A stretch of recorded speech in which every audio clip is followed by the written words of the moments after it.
maskernya, teman-teman. Waktunya terbatas 25 menit, jadi saya coba untuk ringkas penjelasannya agar bisa 25 menit atau 15 menit ya?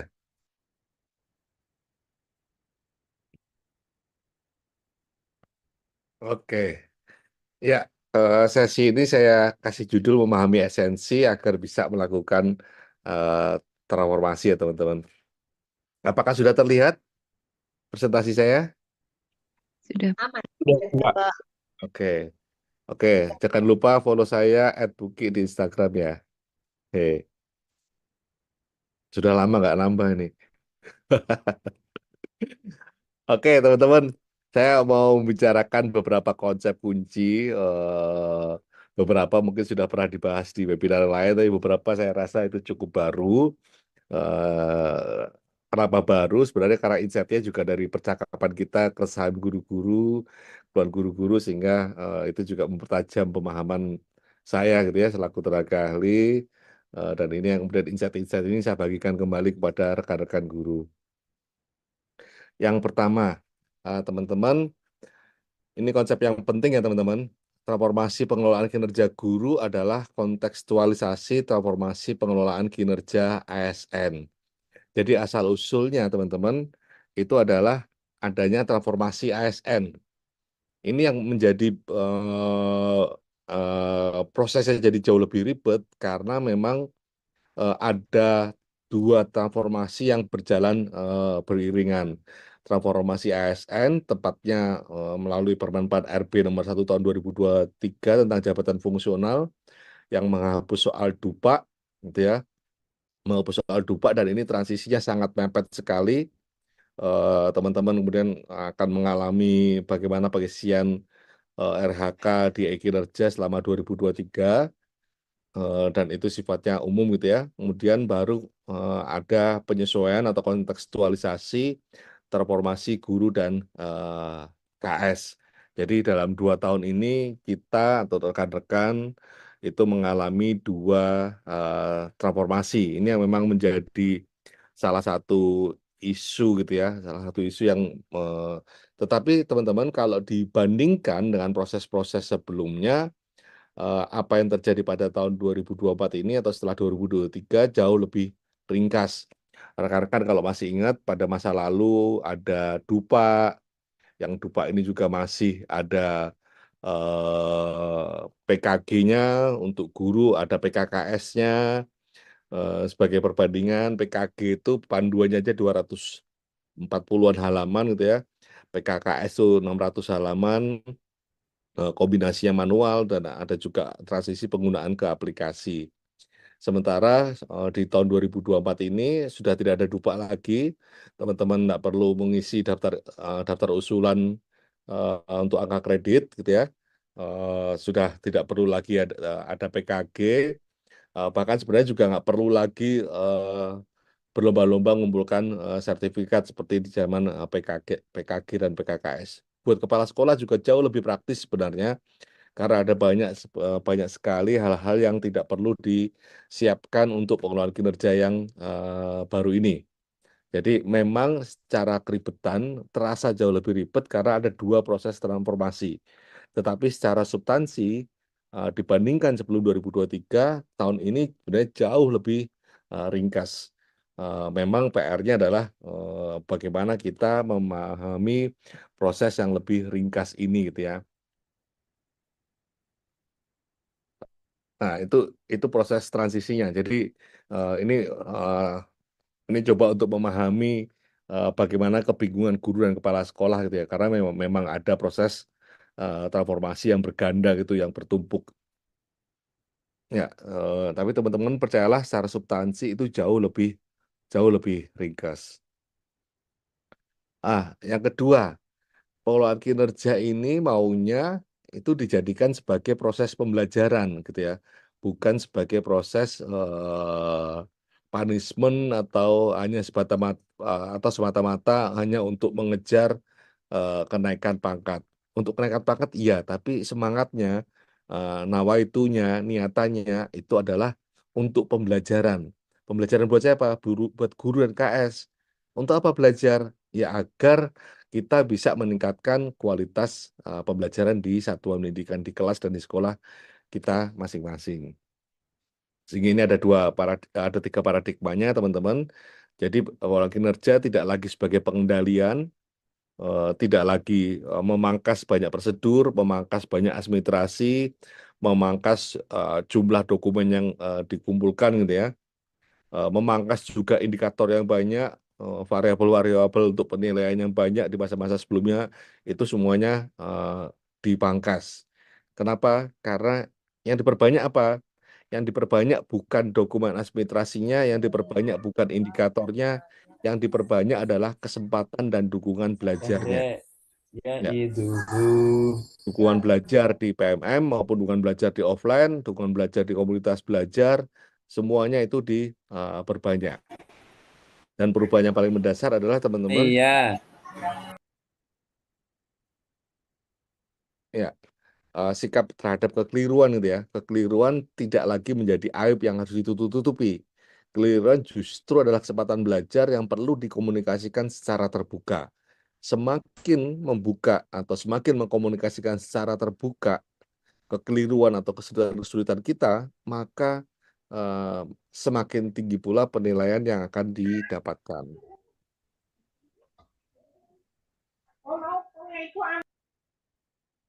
Nah, konsep yang ketiga, teman-teman, konsep yang ketiga adalah pengembangan kinerja fokus pada peningkatan praktek kinerja.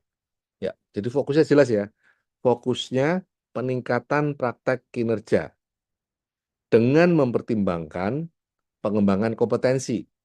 Jadi pengembangan kompetensi itu bukan fokus, itu adalah bahan pertimbangan. Ya, bahan pertimbangan yang kemudian dilengkapi dengan dokumen akuntabilitas. Dokumen bahwa kita sudah melakukan kerja kita. Dan itu pun karena kelengkapan, karena ini kan dilengkapi ya, berarti kan kelengkapan. Karena kelengkapan, maka dia tidak dinilai juga. Lebih dipastikan kelengkapannya, ditunjukkan bahwa sudah bekerja. Jadi fokusnya di apa? Fokusnya pada peningkatan praktek kinerja. Itu konsepnya, teman-teman. Dan nanti di dalam sistem akan seperti itu. Tidak ada fitur-fitur untuk menilai jumlah sertifikat, tidak ada fitur-fitur untuk menilai kegiatan pengembangan kompetensi. Tidak ada fitur-fitur untuk menilai dokumen-dokumen yang dikumpulkan. Ya. Kenapa? Ya karena memang fokusnya bukan di situ. Nah, jadi variabelnya seperti ini, teman-teman. Ada praktek kinerja, ada pengembangan kompetensi, ada perilaku kerja, ada dokumen akuntabilitas. Ya, ada satu lagi yang dinilai yaitu perilaku kerja. Eh, Kenapa perilaku kerja? Ya karena ini tuntutan dari Kemenpan kepada semua ASN, gitu ya. Pada semua ASN, Menpan berharap ASN itu menunjukkan perilaku berakhlak, berorientasi pelayanan sampai bisa melakukan kolaborasi.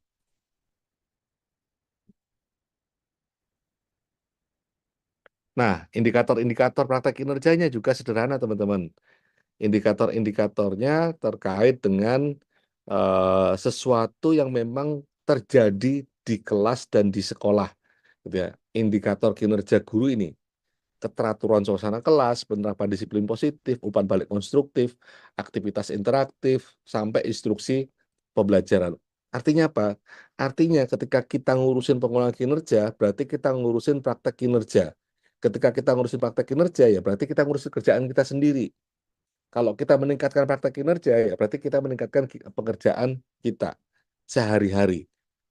Ya, jadi alih-alih menjauhkan guru dari kelas, ya pengelolaan kinerja ini justru mendekatkan guru dengan kelas, justru mendekatkan guru dengan murid-muridnya, karena indikator praktek kinerjanya spesifik terkait dengan kualitas pembelajaran. Ya, begitu juga dengan praktek kinerja kepala sekolah. Sangat spesifik, sangat relevan, sangat erat dengan pekerjaan sehari-hari seorang kepala sekolah. Ya tentu kepala sekolah harus bisa mengkomunikasikan visi misi, presentasi program sekolah, bisa menceritakan praktek baik, bisa memandu perencanaan pembelajaran sehingga menghasilkan KWSP, bisa menghasilkan RKS gitu ya, melakukan aktivasi Kombel, melakukan peningkatan kualitas praktek pembelajaran sampai melakukan refleksi pengembangan kompetensi guru. Dan teman-teman dari 8 ini itu pun dipilih cuman satu dari 8 indikator. Yang indikator ini yang jadi fokus untuk peningkatan kinerja. Jadi sekali lagi, ya, dari sekali lagi pengelolaan kinerja ini tidak menjauhkan guru dan kepala sekolah dari kelas dan sekolah, justru mendekatkan. Justru kalau mau mendapatkan pengelolaan kinerja yang baik, itu guru harus dekat ke kelas, harus dekat dengan murid, kepala sekolah harus dekat dengan sekolahnya, ya kan? Harus dekat dengan aktivitas-aktivitas yang terkait dengan sekolahnya. Mendekatkan, bukan menjauhkan. Nah, ini yang kemudian kita putar gitu ya, melalui siklus peningkatan kinerja pegawai. Ada diskusi persiapan, ada observasi kinerja, ada diskusi tidak lanjut, upaya tidak lanjut, refleksi tidak lanjut. Ada 5 langkah, dan 5 langkah ini per semester hanya fokus di satu indikator. Simple teman-teman, satu indikator. Jadi PR belajar kita, agenda belajar kita cuma satu indikator yang kita pilih. Dan itu yang kita pilih ya sesuai dengan kondisi kelas kita. Saya ngobrol dengan sejumlah guru dan menanyakan, kenapa milih indikator tersebut? Apa yang dipilih? Penerapan disiplin positif, Pak. Kenapa? Ada yang jawab, ya karena kelas saya masih belum kondusif, perlu penerapan disiplin positif. Oh, karena rapot pendidikan saya yang bagian disiplin positif masih merah.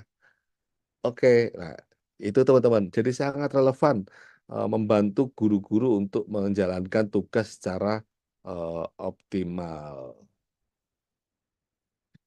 Next, kita masuk ke konsep berikutnya.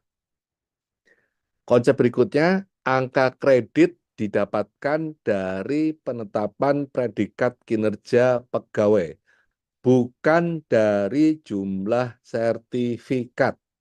Ya. Jumlah sertifikat tidak menentukan besaran angka kredit yang didapatkan. Mau dapat sertifikat segunung pun, ya, kalau peningkatan praktek kinerjanya tidak dijalankan, ya malah nggak keluar angka kreditnya. Ya, ini itu kunci ya teman-teman ya. Angka kredit teman-teman tidak didapatkan dari jumlah sertifikat.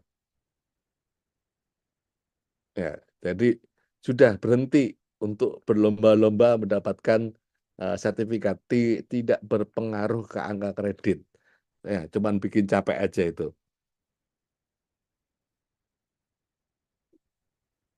Oke, kenapa kenapa seperti ini teman-teman? Ini berkaitan dengan peraturan Menteri Pan-RB. Ya, bukan dari Kemendikbud, dari kementerian sebelah teman-teman.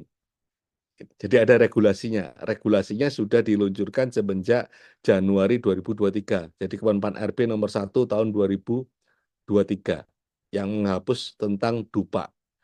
Jadi ini regulasi lama sebenarnya, sudah di awal Januari 2023. Tapi memang setahun kemudian sampai Januari 2024 masih banyak miskonsepsinya. Ya, dan yang kemudian yang seringkali menjadi sasaran adalah pengelolaan kinerja kita, padahal bukan. Ini regulasi lama, regulasi 2023. Ya, jadi bagaimana angka kredit sekarang diperhitungkan? Angka kredit ASN sekarang diperhitungkan adalah dengan melihat penilaian kinerja pegawai, kemudian penetapan predikat kinerja, yang kemudian dikonversi ke angka kredit. Jadi, semisal ada Rizky. Pak Rizky itu guru muda. Wah, pada bulan Juni, misal Pak Rizky mendapat predikat kinerja sangat baik. Nah, ini guru muda mendapatkan predikat sangat baik. Kira-kira berapa angka kreditnya? Nah, kita lihat di tabel. Di tabel itu ada Setiap jenjang beda koefisien angka kreditnya. Pertama 12,5, muda 25, madya 37,5, ahli utama 50. Pak Rizky apa tadi? Guru muda. Oke, guru muda berarti 25. Predikat kinerjanya apa? Sangat baik. Nah, sekarang tinggal dikalikan. Ya, tinggal dikalikan guru muda 25, angka kreditnya 25 dikali 150. Sehingga mendapatkan angka kredit 37,5. Ya, semoga semuanya dapat predikat sangat baik ya teman-teman. Setuju nggak? Oke. Jadi tidak dari jumlah kegiatan yang dilaksanakan. Tidak tergantung pada sertifikat yang didapatkan. Nah, kalau mau cari tahu, cek di Permenpan nomor 1 tahun 2023. Iya, kok Permenpan? Iya teman-teman. Itu bagian dari transformasi ASN. Ya, jadi ada beberapa perubahan transformasi ASN itu. Yang pertama tadi penghapusan dupa, perubahan cara mendapatkan angka kredit. Yang kedua, eh, eh, pe, apa, mengkaitkan antara kinerja individu dengan kinerja organisasi. Jadi itulah kenapa indikator kinerjanya itu diturunkan dari rapat pendidikan. Karena memang harapannya setiap individu berupaya untuk melakukan peningkatan kinerjanya sehingga bisa berkontribusi pada peningkatan kinerja organisasi.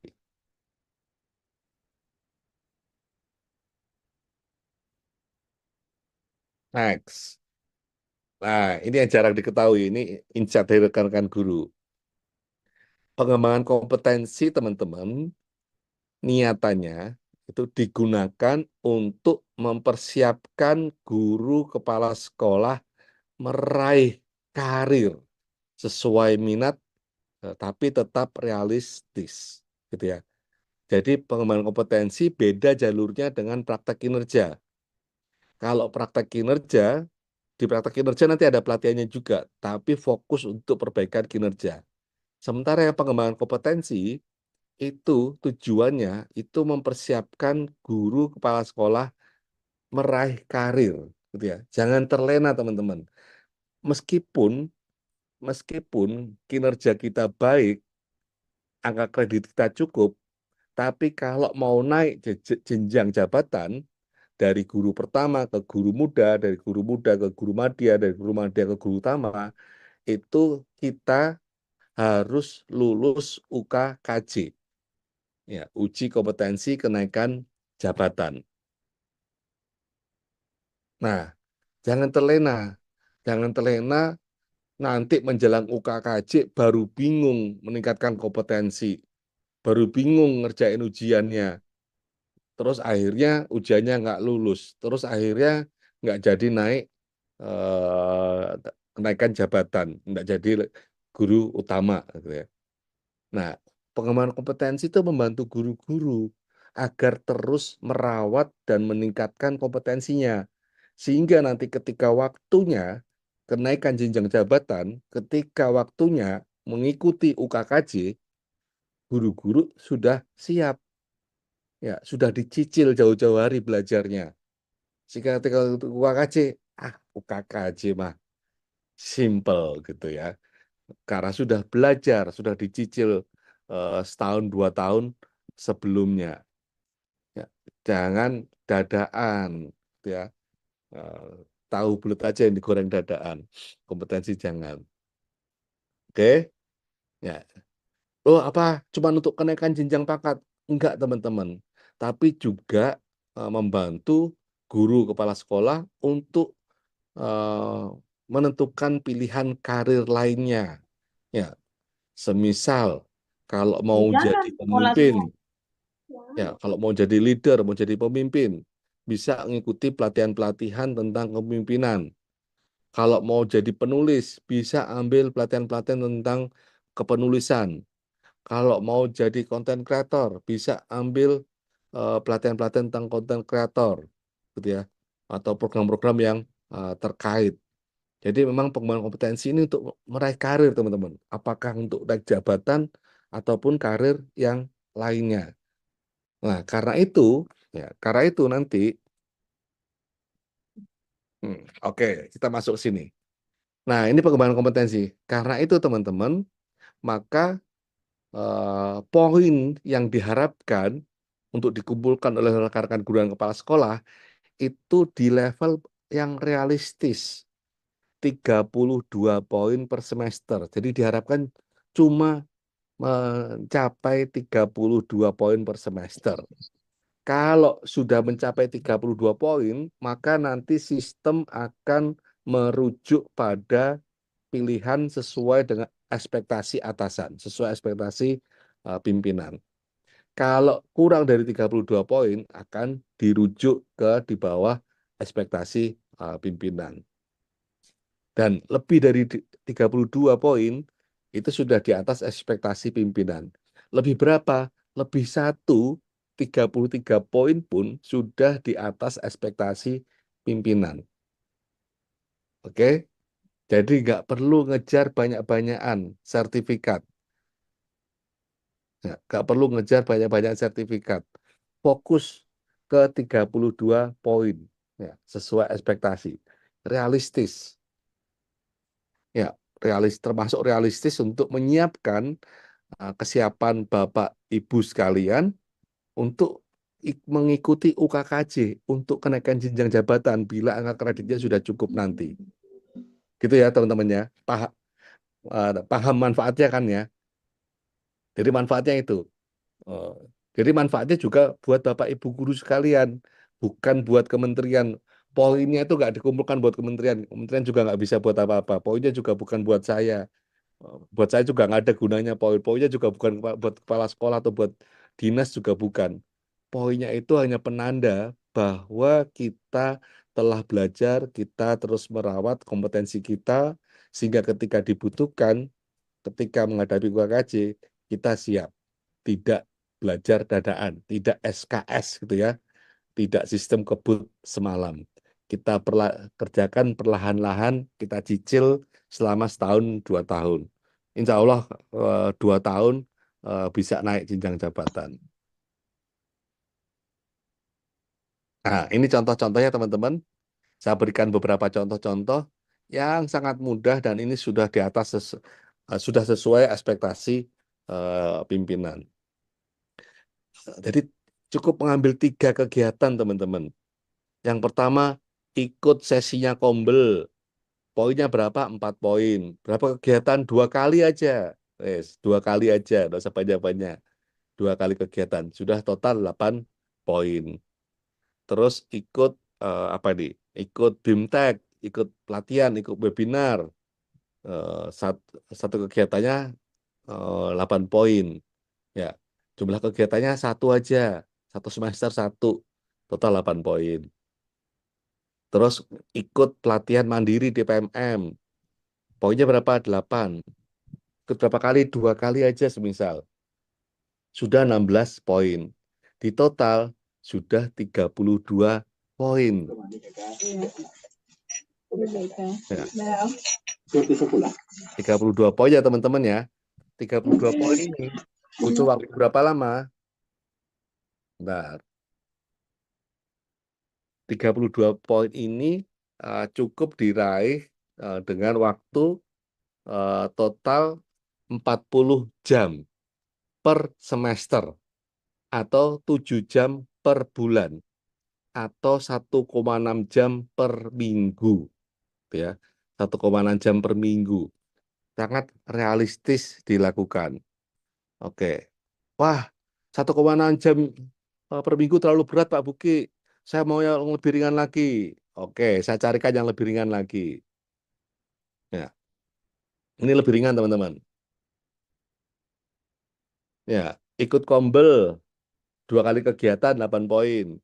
Ikut pelatihan 2 kali kegiatan 16 poin. Menjadi peserta coaching atau mentoring 4 poin, 2 kali kegiatan 8 poin. Total 32 poin sudah. Oke. 32 poin ini membutuhkan waktu 32 jam per semester. Ya, 32 jam per semester 6 jam per bulan, 1,3 per minggu. Nah, lebih ringkas kan? Kalau tadi ini 1,6, yang ini cuma 1,3 jam. Lebih ringkas lagi waktunya. Wah, Pak, 1,3 jam masih terlalu berat, Pak. Bisa nggak yang lebih ringan lagi? Saya kasih lagi contoh lagi. Oke, ini teman-teman. Ya, rekan-rekan, kompakan sama rekan yang lain, adakan simulasi, ya, berbagi simulasi observasi praktek pembelajaran, mulai dari persiapan, pelaksanaan, sampai diskusi tidak lanjut. Ya, itu dapat poinnya bisa 8 poin. Ya, jadi gantian sebagai observan, yang observasi dan yang diobservasi. Jadi 2 kali kegiatan. Itu 8 poin, teman-teman. Terus ikut kombel 4 kegiatan, 4 poin. Dikalikan 16 poin, 16 poin, 32 poin. Ini teman-teman cukup waktu 0,58 jam per minggu. Tidak sampai 1 jam. Ya, ya. Oke, teman-teman. Jadi tidak ribet tuntutan dari pengelolaan kinerja ini. Bisa dengan setengah jam, 1 jam, 2 jam, atau lebih. Terserah. Tapi ekspektasinya, kembali lagi ya, ini ngomong ekspektasi, ekspektasinya yang sesuai itu adalah 32 poin. 32 poin yang itu. Naikkan dikit aja, 33, 34, 36, itu sudah di atas ekspektasi. Nggak usah mubasir, nggak usah buang-buang poin terlalu banyak. Buat apa? Nggak ada yang bisa ngumpulin itu. Mau diloakkan juga nggak bisa, ya kan? Kasihan poinnya nanti. Harus dikirim ke panti asuhan karena nggak ada yang melihara. Oke, clear ya teman-teman ya? Nggak. Apa akibatnya jika di atas ekspektasi? Kembali lagi, pengembangan kompetensi itu hanya dipertimbangkan, tidak dinilai, teman-teman. Dipertimbangkan. Oke, next. Penilaian kinerja fokus pada peningkatan praktek kinerja. Jadi pada peningkatannya, bukan pada pengembangan kompetensinya. Jadi pengembangan kompetensi tidak dinilai. Yang dinilai adalah peningkatan praktek kinerja. Pada saat kapan? Pada saat diskusi tidak lanjut, yang langkah C, gitu ya, dan refleksi tidak lanjut, langkah E, dari siklus peningkatan praktek kinerja.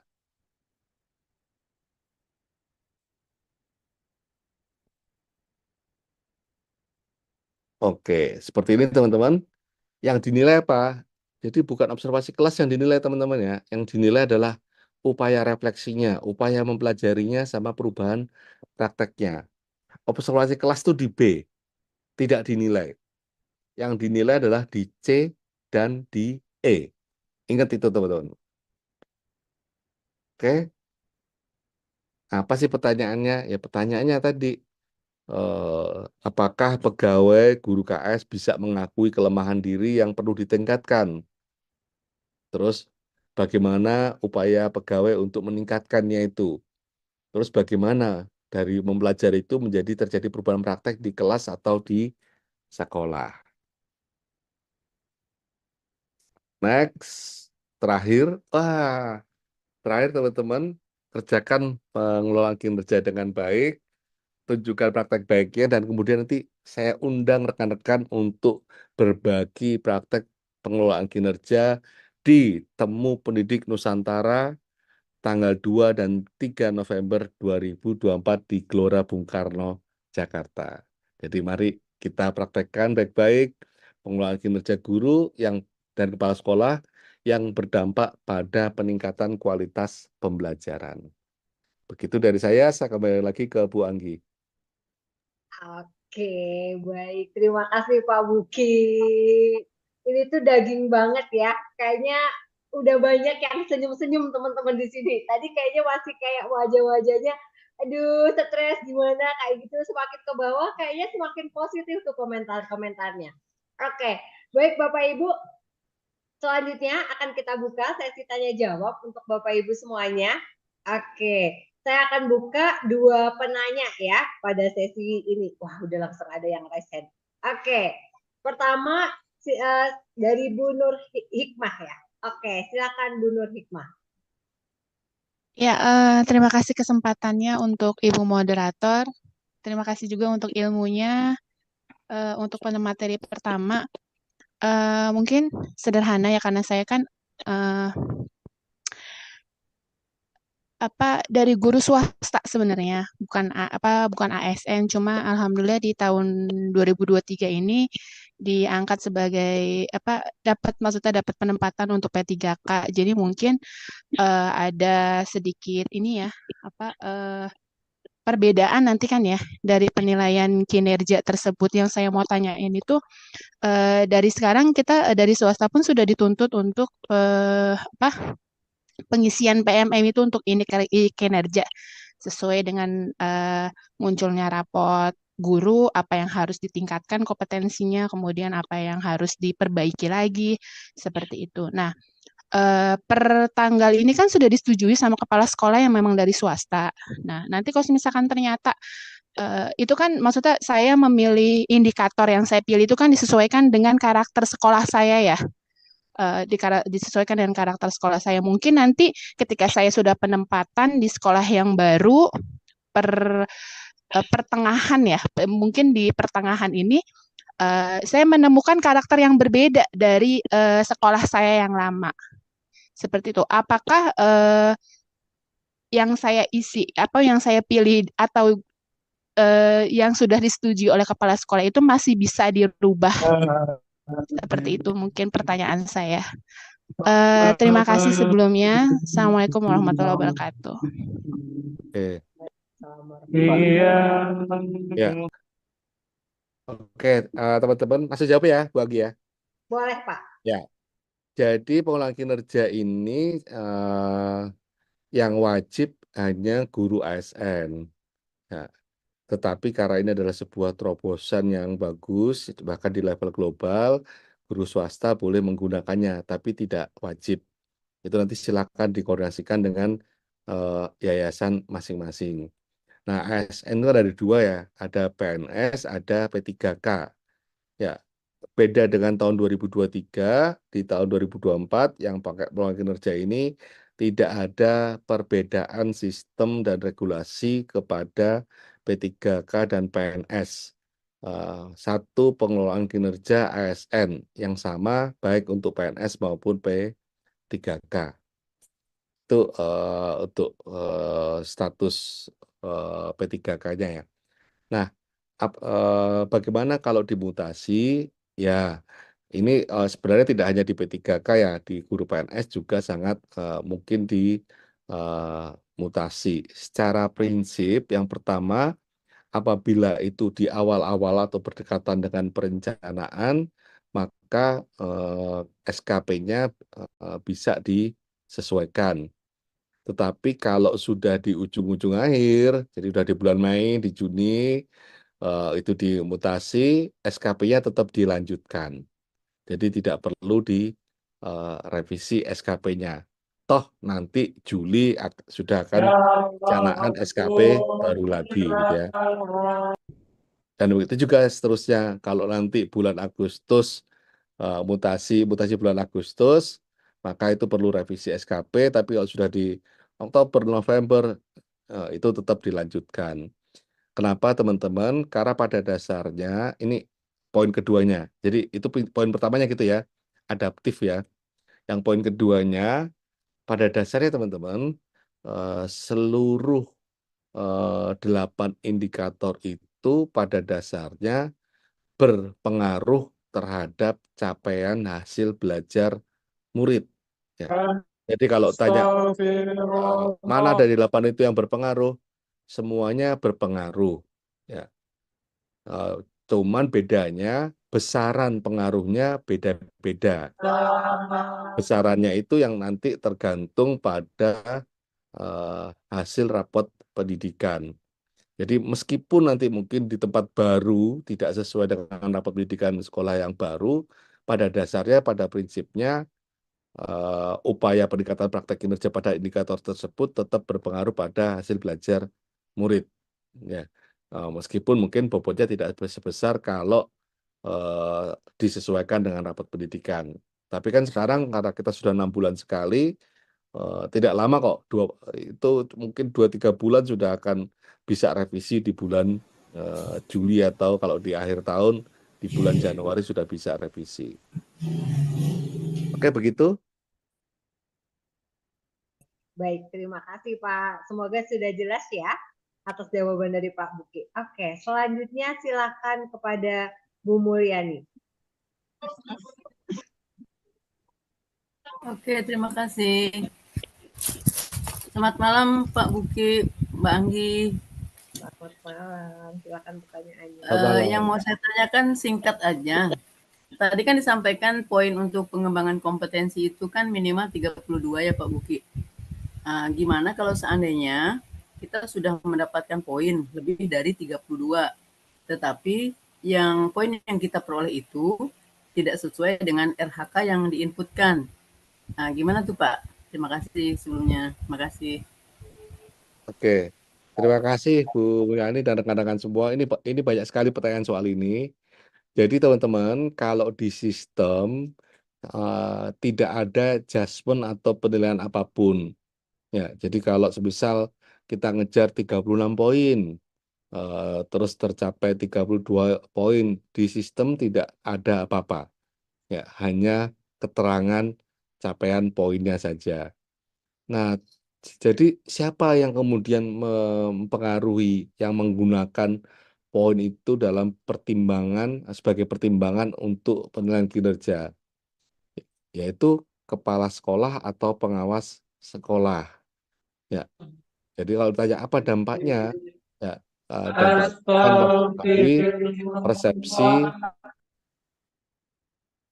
akan mempengaruhi persepsi pejabat penilainya. Bagaimana antisipasinya? Ya dirundingkan, gitu ya. Saya yakin tidak tercapai target poin tersebut tidak semuanya karena faktor yang bisa kita pengaruhi, gitu ya. Kadang-kadang juga terpengaruh oleh sesuatu faktor yang di luar kontrol kita. Ya, diskusikan kepada pimpinan, gitu ya. Baiknya seperti apa? Apakah perlu kegiatan pengganti atau tidak? Atau ditunda semester berikutnya? Tidak apa-apa. Nah, jadi intinya adalah meyakinkan pimpinan karena yang akan mempengaruhi, yang menentukan penilaiannya pimpinan Bapak Ibu sekalian. Nah, tapi di sistem tidak ada perubahan apapun. Dan itu pun hanya pertimbangan teman-teman ya. Pertimbangan itu kayak gini. Tapi nanti sebenarnya ini kita bahas nanti deh di bulan April Mei. Kalau dibahas sekarang ini tambah bikin overthinking. Ya. Tapi sebenarnya tidak ada masalah kalau tidak tercapai. Silakan. Tidak ada masalah kalau tidak tercapai. Oke. Ya, tapi ya tadi catatannya perlu ngobrol sama pimpinannya ya, agar pimpinan juga mengetahui perkembangan kompetensi guru maupun KS-nya. Oke, terima kasih Pak. Lanjut, Bapak-Bapak silakan Pak Ahyar. Boleh juga pertanyaannya dituliskan di kolom chat ya Bapak Ibu agar bisa juga dijawab kayak gitu. Karena kalau semua dia silakan. Nggak jadi sudah. Oh, sudah dijawab. Oke, aman. Baik, kita next. Oke, Bu Ripolan, silakan Bu Ripolan. Terima kasih Mbak Anggi, Pak Buke, salam sehat. Assalamualaikum warahmatullahi wabarakatuh. Salam. Ini ya kalau dengerin penjelasan Pak Buke bikin adem. Karena saya mendampingi itu berbagai macam prediksi dari guru-guru ini yang bikin ribet kali Bu, bla bla bla bla dan sebagainya. Oke, artinya ada beberapa hal yang ingin saya tanyakan Pak Buke. Ini terkait keresahan guru. Yang pertama itu di pengembangan kompetensi yang di dalam RHK itu disebutkan melalui PMM gitu ya.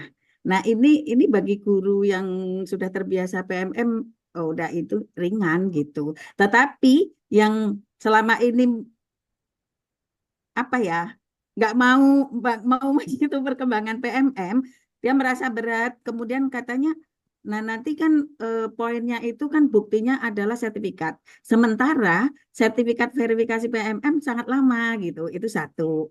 Kemudian yang kedua di pengembangan kompetensi yang disebutkan di situ Kemdikbudristek ya. Nah ini guru-guru agak pesimis. Kenapa? Waktu kami mendampingi menyusun RHK. eh, karena tidak semua guru bisa terpanggil di pelatihan eh, dari Kemdikbudristek itu. Itu jadi, tetapi sebetulnya kalau pemahaman saya dari alternatif contoh dari Pak Buke tadi sebetulnya nggak memberatkan guru gitu. Tetapi pemahaman guru di lapangan masih beraneka ragam Pak Buke. Itu ya, maunya Pak Buke saya panggil podcast deh di Sumut nanti. Terima kasih itu aja Pak Buke. Oke, terima kasih. Ini pertanyaannya apa, Bu Anggi? Pertanyaannya yang pengembangan kompetensi tadi, eh, apakah sampai muncul PMM? Gitu ya. Di PMM itu apa sampai muncul sertifikatnya? Karena selama ini pengalaman teman-teman guru itu mendapatkan sertifikat setelah aksi nyata itu verifikasinya agak terlalu lama itu. Itu ya. Kalau yang kedua mungkin tadi Pak Buki udah mengangguk Kemdikbudristek kan belum semua, tidak mungkin semua guru dipanggil untuk pengembangan kompetensi ya. Apakah bisa misalnya pengembangan kompetensi itu dari dinas dan sebagainya. Terima kasih Pak Buke, itu aja. Ya, jadi teman-teman, sekali lagi ini ketentuan atau arahan dari Kemenpan Ya. bahwa pengelolaan kinerja ini orientasinya pada ekspektasi atasan. Nah, jadi bukan ekspektasi Mas Menteri, ya, ekspektasi atasan. Artinya apa? Penentunya itu di atasan atau di pimpinan gitu ya. Termasuk juga dalam menentukan kegiatan pengembangan kompetensi yang diakui apa itu ada di pimpinan. Nah, oleh karena itu tidak ada kewajiban harus PMM, tidak ada kewajiban bahwa itu harus dari Kementerian Pendidikan dan Kebudayaan, tidak ada keharusan dari Dinas Pendidikan. Silakan dirundingkan topiknya, lembaganya, durasinya, termasuk mekanisme untuk meninggalkan kelasnya, gitu ya. Jangan sampai kita berencana ikut membangun kompetensi malah tidak berunding sama kepala sekolah untuk menyiapkan guru pengganti atau aktivitas penggantinya gitu ya.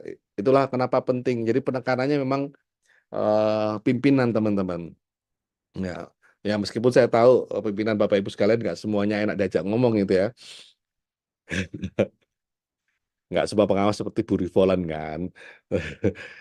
Tapi ya secara normatif ya itu yang penting ketika dalam dunia kerja ya berkomunikasi dengan pimpinan itu jadi kunci itu yang diharapkan dari pengelolaan kinerja ini dan itu teman-teman itu kebijaksanaan atau arahan dari regulasi Kemenpan bukan dari Kemendikbud ya. Nah dan betul sih kenapa Pak kok pimpinan enak banget lah jadi pimpinan itu. Nah, kenapa pimpinan? Karena pimpinan yang dikejar-kejar oleh pimpinannya lagi dalam mencapai target kinerja organisasinya. Jadi tetap enak nggak enak ya. Kalau dari perspektif guru, enak banget nih kepala sekolah. Kepala sekolah atur-atur, penilaian suka-suka gitu ya. Ya, tapi dari perspektif kepala sekolah ya, dari perspektif kepala sekolah yang punya tanggung jawab untuk meningkatkan kinerja organisasinya. Ya. Dan ini juga akan dikejar-kejar oleh dinas pendidikan, ya kan? Tenang teman-teman, nggak usah khawatir.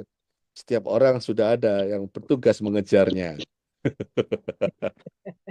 Sudah ada bagiannya masing-masing gitu. Jadi itu memang runtut gitu ya dari dinas itu punya rapot pendidikan, sekolah itu punya rapot pendidikan sekolah, itu nanti jadi tanggung jawab guru. Kepala sekolah menggunakan pengelolaan kinerja untuk mengkonsolidasikan guru-guru biar fokus peningkatan rapot pendidikan. Kepala sekolah pengawas juga gitu akan mengkonsolidasikan kepala sekolah agar fokus untuk meningkatkan kinerjanya. Karena nanti rapot peningkatan rapot pendidikan, peningkatan rapot pendidikan sekolah pada ujungnya juga akan meningkatkan rapot pendidikan daerah, yang pada ujungnya akan meningkatkan kinerja kepala dinas pendidikan. Nah, jadi sudah tenang, nggak usah iri sama kepala sekolah. Kepala sekolah ada yang ngurus, ada Bu Rivo aja yang ngurus. Nanti yang dikejar pengawasnya juga kan Pak Buke. Gimana kamu Iya, mendampinginya gitu. Itu kan Pak. Makasih. ya. Oke, jadi intinya ini pengen menggerakkan semuanya ya Pak Buki, makanya dibuat berantai gitu, biar kayak rantai itu kan satu gerak semuanya akan bergerak. Oke, rupanya masih banyak pertanyaannya Pak Buki, kita nanti akan sampai 20 lebih 10. Boleh lanjut pertanyaannya, silakan Bu Rosdiana. Terima kasih Bu Anggi. Selamat malam Pak Buki. Kenalkan saya Bu Rosdiana dari Kabupaten Sinjai. Ya. Saya sebagai kepala sekolah, ini ada di sekolah saya, guru yang sudah pindah sebelum saya ada di sekolah itu. Tapi namanya masih ada di sekolah saya. Bagaimana, apakah saya yang setujui atau kepala sekolah barunya Pak Buki? Gitu, karena dan bagaimana nanti untuk ekspektasi atasan dari dia, misalnya siapa yang ini observasi dia, apakah saya sebagai kepala sekolah karena namanya ada di sekolah saya atau kepala sekolah barunya, itu Pak Muki. Dan selanjutnya pertanyaan kedua, ini ada juga pensiun di sekolah saya, sama ini beralih profesi dari kepala sekolah yang lama dulu sebelum saya ke pengawas. Tapi namanya masih ada di ini pengelolaan kinerja di sekolah saya. Nah, bagaimana saya bisa menghilangkan nama itu atau ada ini bantuan dari Kemendikbud itu. Terima kasih Pak. Selamat malam. Ya, oke. Pertama, untuk yang data-data tadi, sampaikan ke pusat bantuan yang ada di PMM. Itu nanti biar disinkronisasi datanya. Yang kedua, kepala sekolah dalam konteks ini sebenarnya bukan orang per orang, gitu ya. Kepala sekolah di sini adalah pejabat kepala sekolah.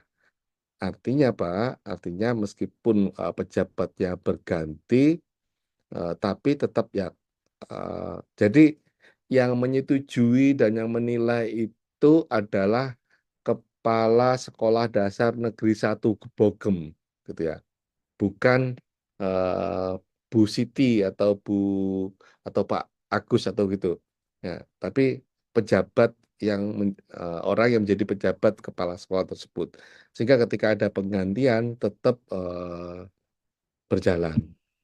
Begitu? Maksudnya Pak Buki karena begini Kang, ini di sekolah saya masih ada namanya. Nah, bagaimana nanti untuk observasinya? Apakah sekolah sekolah barunya atau kepala sekolah barunya sekarang yang menilai atau saya Pak Buki untuk perilaku ini? Pejabat kepala sekolahnya, Bu, yang Oh iya menjabat iya. pada saat itu. Oh iya. Jadi nggak masalah orangnya. Oh gitu. Nah, mungkin ada penyesuaian di jadwal observasi ya. Nanti Iya. biar dibicarakan oleh pejabat barunya.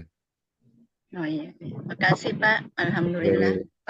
Sudah ada jawaban. Terima kasih Pak Buki, Bu Ya, Anggi. Terima kasih. Baik, terima kasih Bu Rosdiana. Assalamualaikum. Lanjut nih, silakan Bu Sri dari SDN Mojorejo. Kayaknya udah dari tadi menunggu nih. Silakan Bu Sri.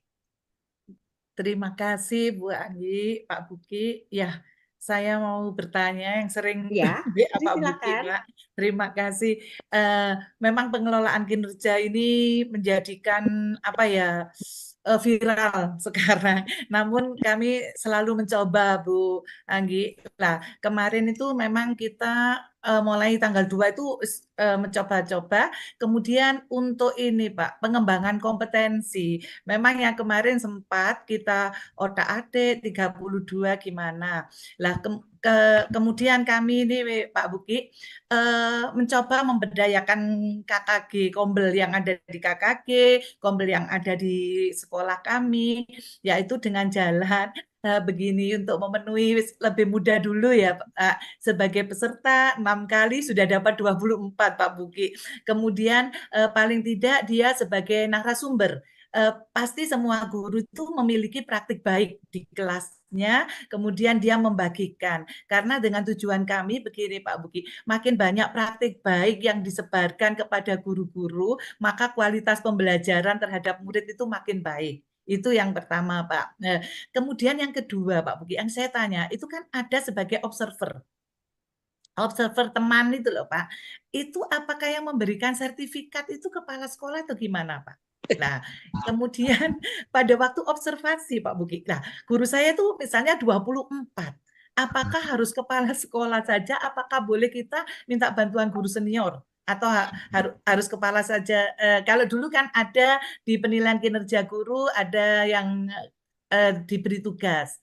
Kemungkinan kita yang refleksi, misalnya refleksi untuk tindak lanjut bagaimana Pak, mohon pencerahan.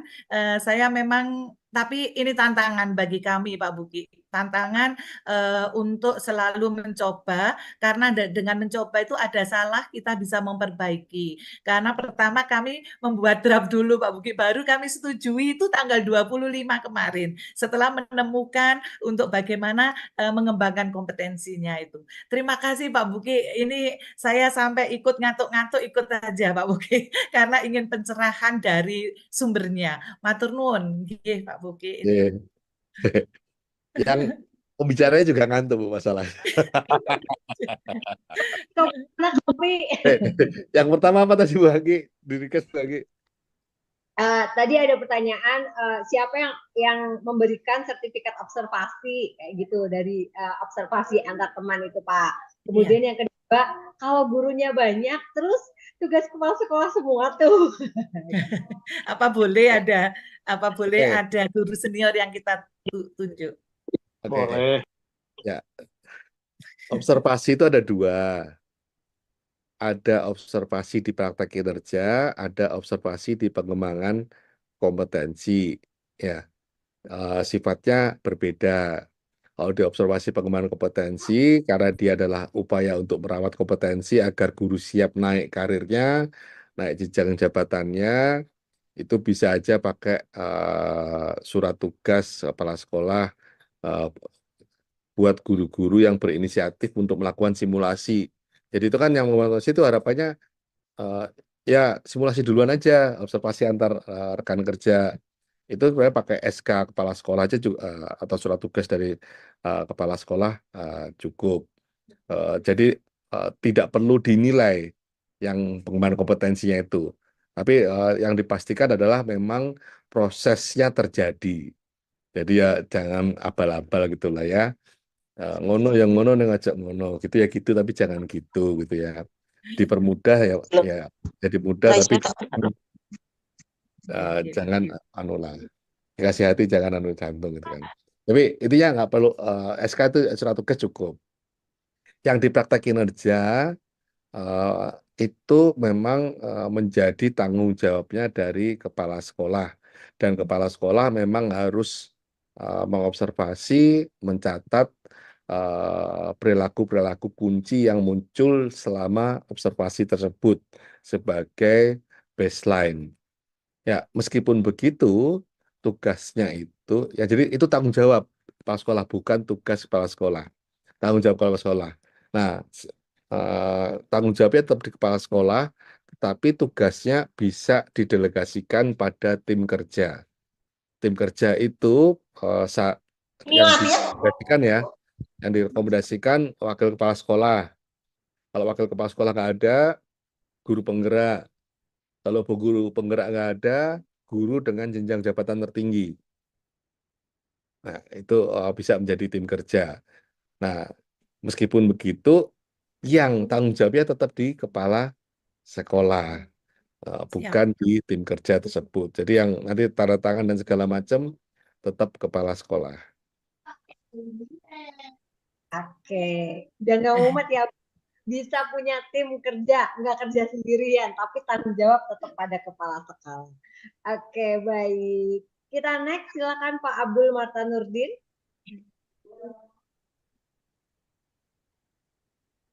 Oh, saya ya. Sorry. Aduh, Baik, terima kasih informasinya dan waktunya. Terdengar suara saya, Bu? Terdengar, Pak. Wah, Pak Abdul Salam udah, kenal Pak udah Bukik menguasai Setiawan. sebenarnya ini. Ya, Pak Abdul ya. Apa tuh? Ya, Ya, Pak. salam Pak. kenal Pak Bukik Setiawan Salam dan kenal Pak juga. Anggi. Ibu Anggi, sorry.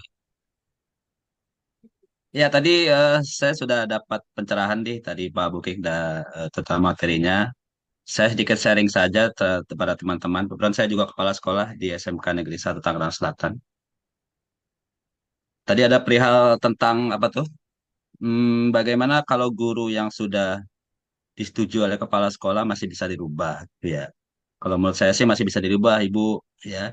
Jadi teman-teman guru yang masih mau berubah, di situ nanti Bapak Ibu bisa melihat di PMM masing-masing. Kalau kepala sekolah yang sudah menyetujui, nanti dia bertanya lagi kepada gurunya. Apa itu pertanyaannya? Disepakati atau diatur ulang? Gitu. Kalau disepakati, kalau ibu mengklik sepakati, maka itu sudah tidak bisa berubah. Tapi kalau mau diatur ulang, diatur dari awal, maka ibu bisa mengklik dari awal dan ibu membuat lagi apa namanya RHK dari awal. Seperti itu pengalaman teman-teman saya juga di lapangan gitu ya. Kemudian tadi ada jawaban juga dari Pak Bukik tentang apakah tim kerja atau tim PKG saat dulu ya kita gunakan itu. Dan ini udah kejawab, alhamdulillah nih. Jadi selama ini saya apa namanya, apakah harus kepala sekolah semua yang mengerjakan gitu ya. Sementara guru kami itu ada 65 guru di SMK kami gitu. Ada 5 jurusan gitu ya. Jadi ternyata bisa dijawab nih Pak Bukik tadi. Jadi tentang tim tim PKG lah dulu ya. Jadi tim kerja yang bisa membantu kepala sekolah untuk observasi di lapangan. Tapi tetap apa namanya tanggung jawab di kepala sekolah gitu ya. Jadi itu berupa itu aja Pak Bukik ya, berupa SK surat tugas saja atau apa? Surat tugas cukup ya. Oke. Kemudian berikutnya tentang itu apa namanya pengembangan kompetensi. Eh, saya mungkin bisa nanti diskusi dengan Pak Bukik tentang pengembangan kompetensi. Apakah bisa juga nanti kita melaksanakan pelatihan internal gitu, seperti memberdayakan atau mengembangkan kombel di sekolah masing-masing gitu. Jadi kebetulan di sekolah saya ada beberapa guru penggerak, ada 9 guru penggerak. Dan mungkin nanti kita aktifkan lagi komunitas belajar, komunitas praktik. Mungkin itu bisa dibuat jadi itu Pak Bukik ya, bisa jadi apa namanya? Salah satu cara untuk pengembangan kompetensi selain juga kita memberikan ruang kepada teman-teman untuk juga mencari pengembangan kompetensi di luar sekolah gitu. Mungkin seperti itu Pak Bukik diskusinya. Mohon arahan, terima kasih. Ya, terima kasih Pak Abdul Barton Nurdin. Ini sudah membantu sekali dengan sharing praktek baiknya, eh, baik untuk fitur-fitur di PMM-nya maupun praktek di sekolah ya.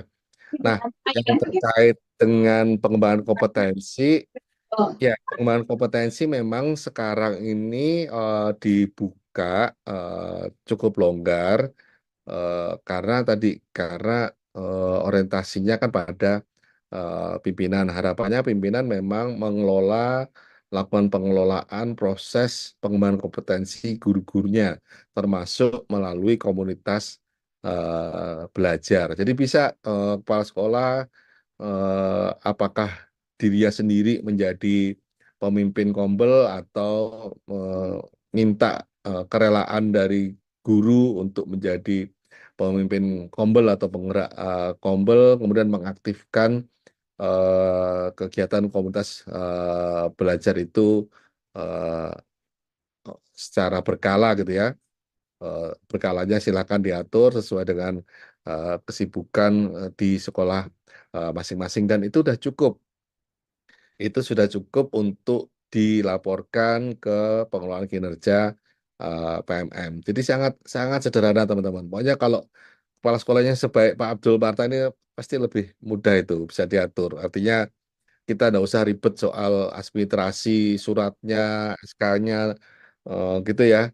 Tapi lebih ribet pada mikirnya gitu ya. Jadi yang substansi itu kan tugasnya guru tuh mikir ya teman-teman ya, bukan ngurusi administrasi ya.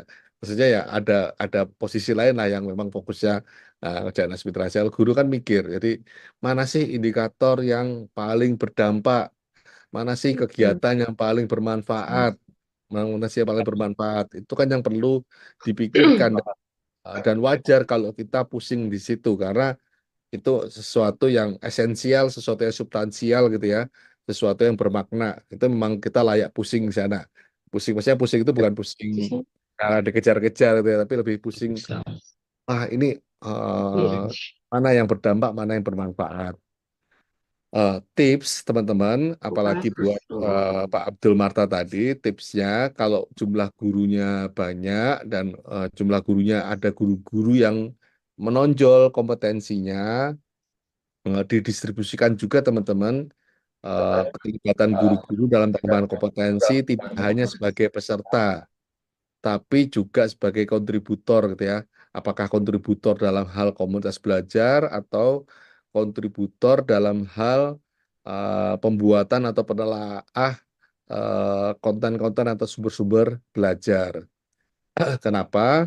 Karena nanti guru-guru yang terlibat dalam kegiatan yang kategori adalah kontributor nanti akan bertemu juga dengan guru-guru lain dari sekolah lain yang masuk pada kategori yang sama dan itu biasanya punya keistimewaan, punya apalah kelebihan yang itu juga bisa mengakselerasi percepatan peningkatan pembelajaran di sekolah. Jadi kalau kenal di sana sebagai sesama pembuat perangkat ajar, nanti bisalah diundang ke sekolah untuk jadi narasumber dan segala macam. Itu akses itu juga penting. Jadi jangan semuanya untuk kategori sebagai peserta gitu ya, tapi juga sebagai kategori kontributor.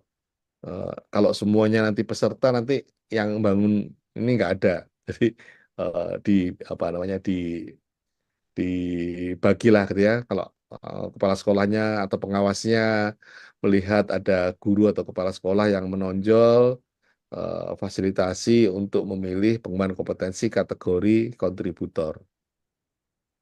Begitu Pak Abdul Backgroundnya harus face. ya. Pak Buki, ini masih banyak yang resen, tapi waktu kita udah lewat 5 menit. Kita cukupkan. Oke, baik. Mohon maaf Bapak Ibu semuanya ya. Kita cukupkan untuk sesi tanya jawabnya. Tenang aja, masih ada sesi kedua nanti dari sekolah langsung. Jadi bisa untuk tanya-tanya gimana nanti mungkin teknis dan sebagainya ya. Oke, sebelum kita tutup, boleh mungkin Pak Buki disampaikan closing statement-nya untuk bisa menguatkan teman-teman nih. Kayaknya banyak pertanyaannya masih perlu jawaban nih. Oke, silakan Pak Buki. Oke, teman-teman, saya mau cerita ya. Jadi sepanjang kami sudah diskusi pengulangan kinerja ini selama 3 tahun gitu ya, selama 3 tahun dan banyak sekali diskusi, berkali-kali diskusi juga dengan Mas Menteri gitu ya. Sampai kemudian kami berkesempatan untuk melakukan presentasi draft final, draft akhir gitu ya, sistem pengulangan kinerja ini kepada Mas Menteri. Dan apa yang terjadi teman-teman? Kami dimarahin. Kenapa? Karena dianggap belum cukup membantu meringankan beban kinerja guru. Belum cukup membantu guru-guru untuk ID gitu. pada peningkatan pembelajaran. Dan gara-gara itu kami ID melakukan kalau akun perubahan yang mendasar gitu. untuk memastikan bahwa pengelolaan kinerja ini membantu guru, mengurangi beban kerjaan administrasi guru, bisa membantu guru untuk berinteraksi, untuk berdampak di ruang kelas, membantu kepala sekolah untuk berdampak di sekolahnya. Jadi memang semangatnya dari pimpinan, semangatnya dari Mas Menteri seperti itu, dan ini saya sampaikan, saya tularkan kepada rekan-rekan sekalian, agar menjadi semangat kita bersama gitu ya, fokus pada substansi, agar bisa berdampak pada peningkatan pembelajaran di kelas dan sekolah kita masing-masing. Terima kasih. Selamat malam. Mohon maaf apabila ada salah kata. Assalamualaikum warahmatullahi wabarakatuh. Waalaikumsalam. Selamat makan malam ya Pak Bukit. Siap, siap Pak Asep. Pak Asep udah angkat tangan, capek itu tangannya. Pak Buki, Pak ini Buki sesi mohon izin untuk foto bareng dulu ya Pak Buki. Siap, siap. foto bersama. Silakan Bapak Ibu semuanya boleh dibuka kameranya ya. Ini sesi foto sebelum nanti Pak Buki kita persilakan bisa melanjutkan kegiatan. Oke, silakan boleh dibuka kameranya. Oh, ada cukup banyak slide nih di sini. Ada 18 slide kalau di layar saya. Oke, ada 10 Bu Anggi, siap ya? Iya. Coba gaya kinerja dong. Siap ya Bapak Ibu? 1, 2, slide 1, Oke, slide 1.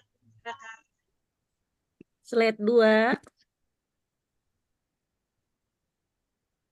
slide 3, sorry,